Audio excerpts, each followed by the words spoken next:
You have ChatGPT, you have Gemini. Every day someone is telling you that AI is going to steal your job. Your phone is almost being run by AI. The next computers are going to have AI in them. Even I think Apple promised that they are going to bring AI into Siri.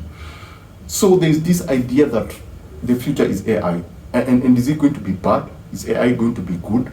Well, this movie, Atlas, starring Jennifer Lopez, is the ultimate.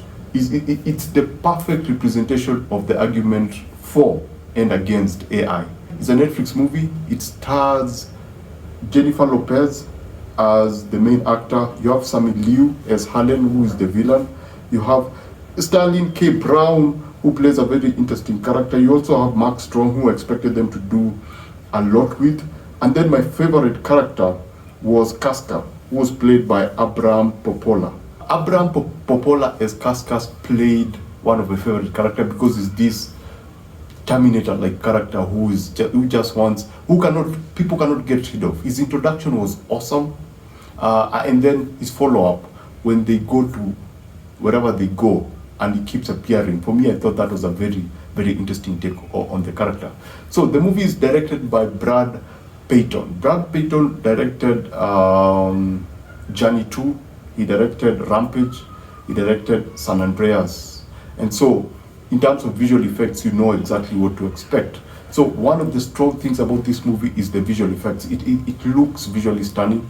I thought, yeah, you can tell that it's CGI sometimes, but generally in terms of how they were able to tell the story using with what they had in terms of visual effects, I thought that was pretty effective. The robots look really nice. The mech look awesome. You can't actually, when she's in the mech and she's doing whatever she's doing, at no point are you taken out by that feeling that, yes, this is fake. There was an attempt to make something that looks actually real.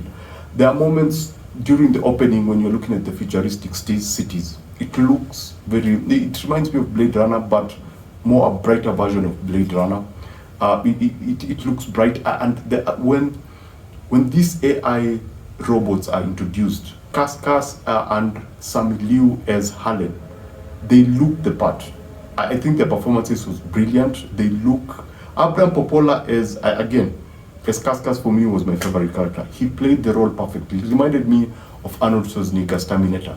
Sammy Liu as Helen, especially during the third act, was pretty effective. I bought the fact that he was actually AI, so I thought he did a very good job. Jennifer Lopez as Atlas, I was like, it's okay. It's okay. It's an okay performance. It's not something that you can write home against, but it goes with the nature of this film because this feels like a popcorn movie. This feels like just a good old action movie. So the story is basically Helen, the AI, 30 years before the incidents of whatever we're going to be following, decides to, he becomes sentient and decides to destroy everyone. He becomes a terrorist. So during that process, the world comes together and they form a group called ICN.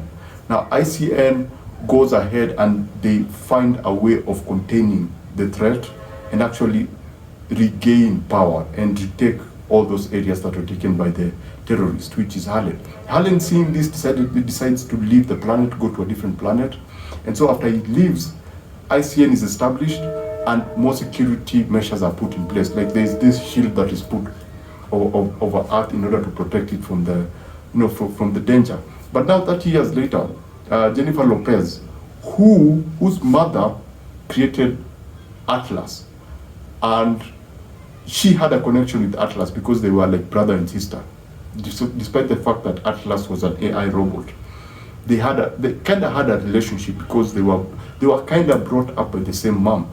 So 30 years later, they capture a version of Casca, and they learn that through doing something that they can actually trace where Helen is because they really wanted to catch Helen. So that's where the movie begins. Actually, everything that I've said is presented during the opening title sequence. All that backstory, whatever happened to Helen, his beginning, how he took over, and all that happens within the opening title sequence. So I thought that was pretty cool. We dive into the movie very quickly. We find ourselves leaving Earth, going out, because now Mark Strong character believes in Atlas's character. He believes in her. She's one of those people, secluded. She doesn't interact with everyone. She is headstrong. She doesn't listen to everyone. She is emotionally detached. She is emotionally unstable.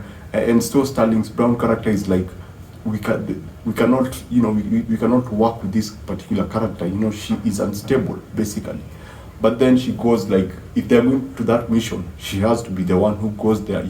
She's the one who was able to trace where Helen was, so she has to go with them. So she ends up going to this other planet with them. There's a jump point on Earth, so when they enter the spacecraft, which is called Dib or Dahib or something, this craft is called Dahib, so they enter the craft with these mechs, and with these mechs, there's a Neuralink, which reminded me of Pacific Rim.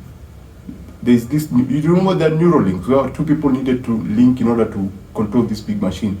But now, they have these smaller machines. If you remember Avatar, the first Avatar movie, those small robots, actually it's a copy of those without with just a different shield. And then now you can Neuralink with this, you can Neuralink with this mech, and so you can be able to move. So when they go there, I like the fact that when they come in, it's not just that coming in slowly and everything is okay. No, they get their ass whooped. And so from there, after they land, now Atlas has to get to a pod, an emergency pod. And now we have to follow her because she's anti-AI. We have to follow her with the AI called Smith, which is the mech, as they try to get together and try to survive through that process. So things happen during that process. I'm not going to spoil it for people, but you get to learn, her arc is a very interesting arc. Her connection with Helen is also a very good connection. And generally, in terms of story, I thought it was a very, very good story. It was an interesting story. It was a crowd-pleasing story. The action set pieces are pretty awesome. I love the opening action set piece with Cascas and the cops. I love the action set piece when they get to that planet and they just get their knee. They find that it's not as easy as they thought it was going to be. I like the final action set piece. That whole set piece was cool. I thought it was too quickly. It was too short and too quick, but I thought it was pretty interesting. It was effective in showing us just how dangerous Helen is. So, are there things that I thought that didn't work with this particular movie? Yes. Number one was exposition. Oh my goodness, there's so much exposition in this movie. I think the first half of the movie is just people talking. Yes, you have all this action, you have people moving, but every time they talk is just information. It's just exposition.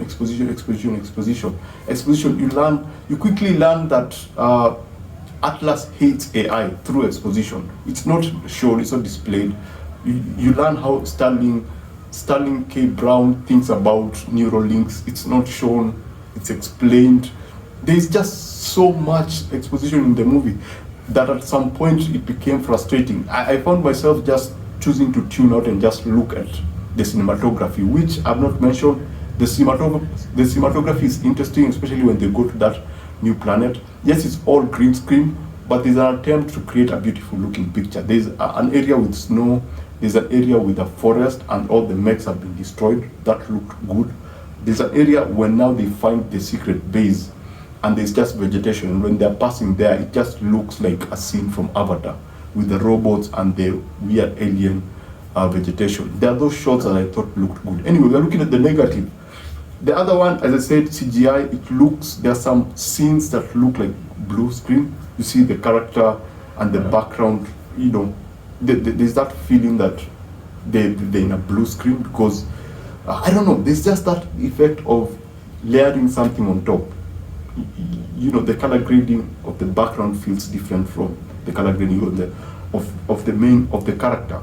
Even the robots sometimes just feel the CGI is a bit obvious at times, especially when they go to that planet.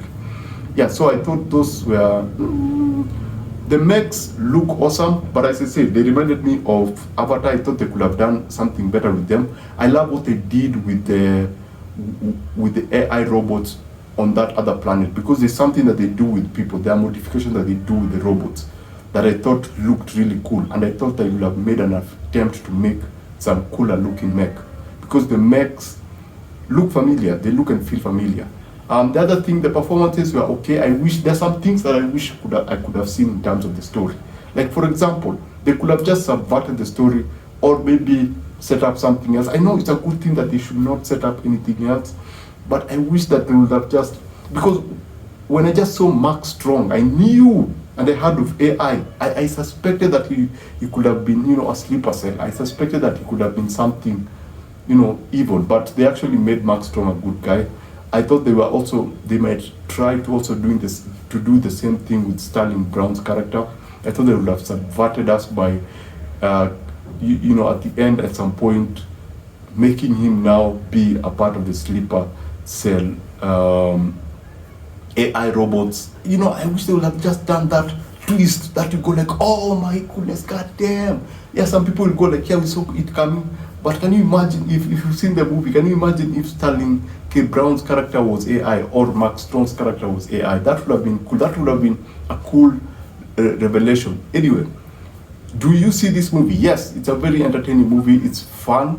I don't care what people say. Yes, the performances are off. Yes, it's a Netflix movie, so it panders to a particular group of people, as usual. But generally, it's fun. It's a popcorn movie. If you're looking for something more than what a Netflix movie is supposed to be, you'll be disappointed. But if you're just going in just for the fun of it, yeah, it's a lot of fun. The action is there, the suspense is there, the drama is there, the emotional moments are kind of planted, but you don't feel them because the performances. But generally, this is a fun film. So let me know what you thought about the film if you've seen it. Did you like the action set pieces? Did you like the idea? That idea, because there's something that they do with the story at the end. It's not as obvious as most people would think. The action is good. What did you think about it? Did you have a great time with this movie? Let me know on the comment section. For those people who are here, who usually follow me, I would like to take this opportunity to say that I love you guys. You guys are awesome. You make doing this feel good. And yeah, I basically want to thank you. If I was to give this out of 5, I would give this 3.7 out of 5. I had a great time. So basically that's it. Remember to always watch what you enjoy and enjoy what you watch. I shall see you on the next one. Goodbye.